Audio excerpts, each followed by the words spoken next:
Jokio, ikka Iirimaa ja video number 2. Ja kes meil on siin? Meil on siin Miga keskikorpi BMW F22.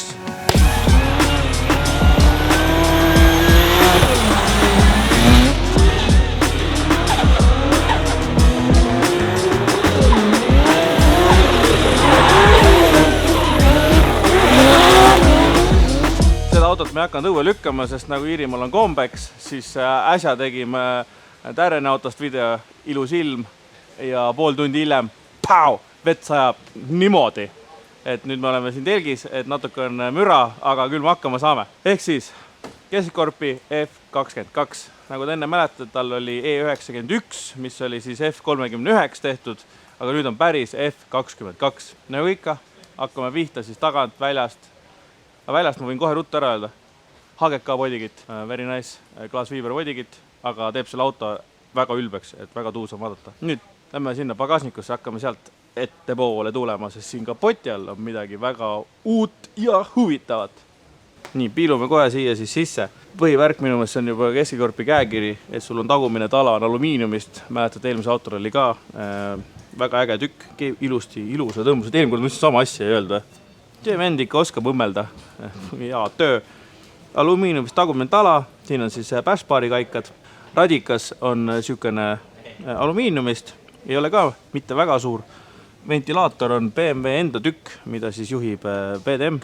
Tagasillas meil on siin siis Vintage differ ja kogu tagasild on siis Wisefab, poolteljad, kaikad, kõik on meil VF.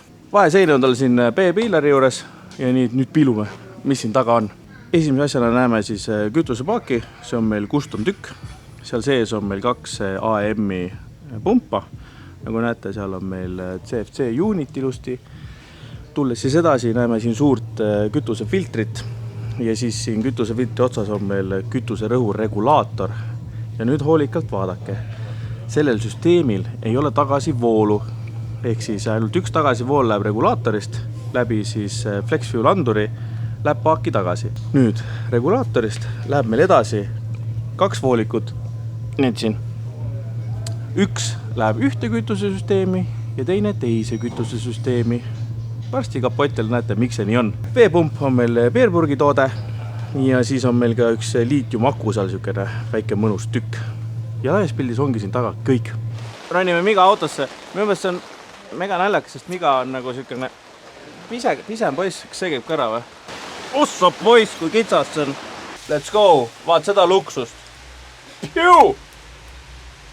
Väga laadna filmimehele ja remondimehele. Seest siis alustame nüüd, mida ma näen siin. Siin on meil fiibrist armatuur, mis on siis ära flokitud. Siis kogu see salongi siis elektroonika või ütleme siis rooli peal see keypad, siin see keypad ja ees see tabloo on meil M-data omad. Ja nendega saad siis juhtida igasuguseid asju, ehk siis auto käima panna, ventilaatorid, kütsipumbad, igasugused tulukesed, eks ju. Siit nupu pealt saad panna igast kojamehed, vahetada siin displeil asju. Display on küll väike, aga ta näeb siin kõike ja ta saab muuta kõike. Reaalselt ta saab selle nupukesega ja siin menüüs möllates muuta näiteks siis gaasipedaali, et kas ta on progresseeruv, lineaarne, et variante on siin palju, et väga hästi läbi mõeldud siis elektroonika pool. Iste meil, siin on Raceteki oma, maru kitsas minu suurusele mehele, aga siin praegu saab hakkama. Pedalbox, Rainer Suvi Performance on selle tootnud. Müristab. Irpi kässar, Samsonase shifter. Siin on ilus karbon tükk HGK poolt, väga mõnus puur ja väga ilusti värvitud puur, kus puuri on mega raske värvida, nii et müts maha maalrite ees. Siis siin taga, seina peal, on meil Moteki PDM. See PDM juhib meil auto tagumist osa, sest nagu näete, siit jookseb ainult üks kännijuhe ja siis peakaabel. Isegi vennad on mõelnud videomehele, ehk siis GoPro laadija.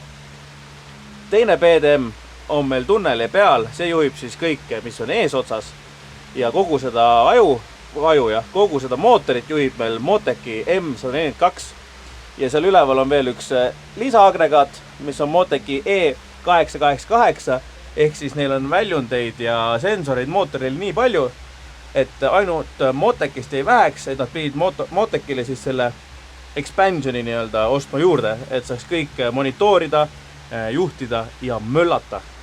Nüüd kindlasti tekib juba küsimus, mis mootor see selline on, kus on vaja nii palju juhtida ja vaadata.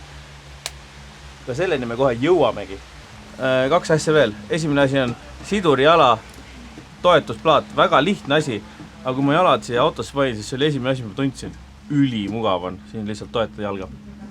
Samamoodi siin on väike elektrivent üleval, et saaks esiklaasi siis puhtaks. Ja mingi hetk tal oli siin istme all ka üks ventilaator, mis siis voolikuga puhus õhku seljale, et jahutaks, kui sa oled siin reissuudis. Vaat nii. Mis on kapoti all? Me teame, et keskikorpile meeldis M50 ja nüüd on hoopis S58. Boom! See on meil siis BMW S58. Seda mootorit võite leida siis, kui ma õigesti tahan öelda, M4 pealt äkki. Ehk siis BMW uus rida 6 mootor. Sidur oli meil Denatsi oma 200 milli 3-kettaline ja seal otsas on meil RS90 Samsonase kast. Mootor ise siis. Alumine osa on meil stock. Ainult asi, mis nad siis ploki kaanes tegid, olid see, et nad väljalaske porte lihvisid paremaks ja põlemiskambrit muutsid natukene. Aga see on ka kõik. Kütusesüsteem. Kõik, kes teavad siis S58, B58, siin on meil kõrgsurvepumbad, ehk siis see mootor on tehasest otsepritsega. Kõrgsurvepumbad siia latti ja otse pritsitakse kolvile peale kütust. Lisaks, nagu näete, on siin tavalised pihustid. Need on siis 1300 pihustid. Siin on M50 Nuki latt ja lõppkokkuvõttes on niimoodi, et need töötavad siis mitte paralleelselt. Ühesõnaga alguses on meil see otsepritse ja siis mingi aja pärast tulevad tavalised pihustid juurde. Otsepritse on hea sellepärast, et otsepritse pritsib sul otse kolbi peale, kui klapil on kinni, eks ta jahutab silindrit ja siis tänu sellele, et see silinder on jahe, on siis ta pritse lehvik, siis on väga palju mõnusam. Ehk siis sellepärast nad kasutavad seda sama süsteemi. Fun fact, et sisselaske on originaal, aga siin on pihusti kohad on olemas, ehk siis sa pead lihtsalt läbi puurima, sest BMW kasutas seda sama sisselaske kollet oma GT autodel ja siis nad tegid kohe ühe tüki, et saaks tavalisi pihustid ka kasutada. Edasi minnes, siin on siis originaal kuuler, mis on siis jahutatakse veega. Selle jaoks on siin ees suur radikas. Voolikutes näete, vesi läheb siia, jahutatakse õhku. Suur elektriline drossel ja mis on, vaatad korra, mis asja, miks see nii on, aga ühesõnaga see toru siis, nii-öelda interkuuleri toru, see läheb lihtsalt mootori alt läbi ja turbo juurde. Interkuulerid kui sellist, kui sa oled harjunud nägema siin ees, sellist asja ei ole. Siin on näha siis tavapärased õliradikad, väga äge see väljalaske kollektor, ma ei tea, kes see tootja on, aga siit selle embleemi järgi saate aru. Wastegate meil on siin 50 Turbosmart, mis on siis, töötab kui tavaline Wastegate. Siin on meil 40 mm, mis töötab siis kui ALS ehk anti-lag süsteem, ehk siis tema kasutab meil, mis on siis Fresh Air anti-lag, ehk siis on niisugune vanakoolikam rallistiilis anti-lag, ta on igal autol on see olnud, töötab väga hästi.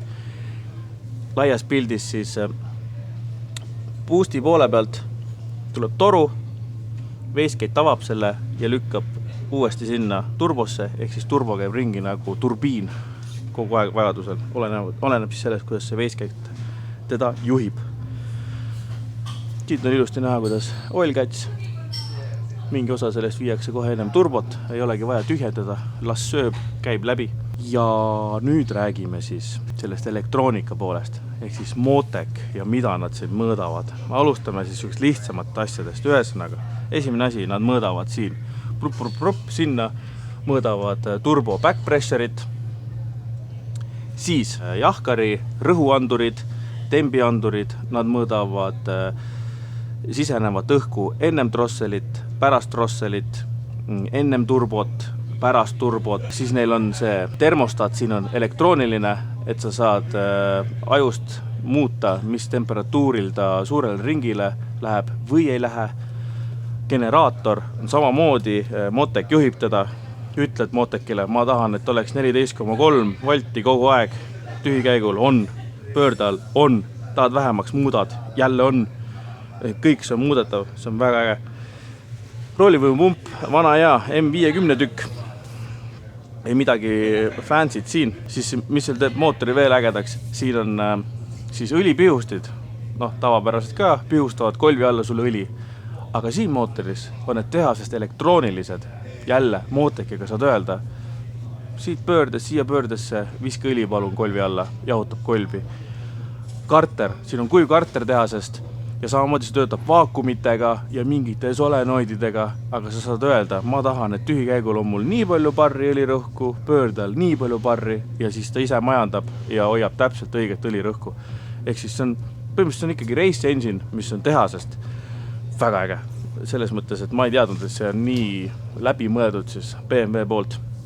Ainuke asi on, et nagu selle mootori välimusega oleks võinud veits vaeva näha, see nagu on see ainukene miinus, ülejäänud tundub kõik praegu positiivne, et sellega BMW vennad on küll, no ma saan aru, siin käib see kate peale, siis keegi ei näe seda, aga noh, come on mehed, nii palju nägite vaeva ja siis sealpool veel võid filmida seda pistikut, ühesõnaga siin on üks suur motorspordi pistik, keerad selle lahti, saad kogu juhtmestiku eemale, samamoodi on siin pool üks, et sul ei ole vaja siis kogu juhtmestikku eraldi välja kraapida.